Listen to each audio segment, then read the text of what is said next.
Hi. It's very easy to link a customer receipt to a sales order in simpliRP. We will now record a customer receipt for 1 lakh rupees.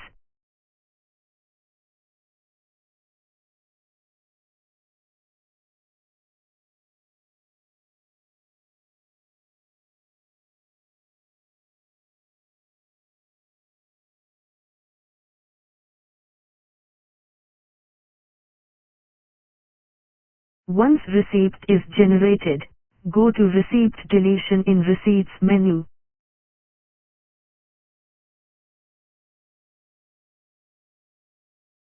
Select that particular receipt and mark it to that particular sales order.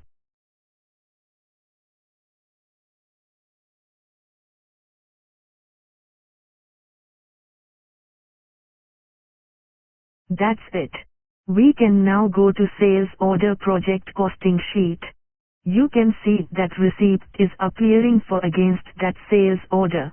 Please feel free to contact us to know about more features. Thank you.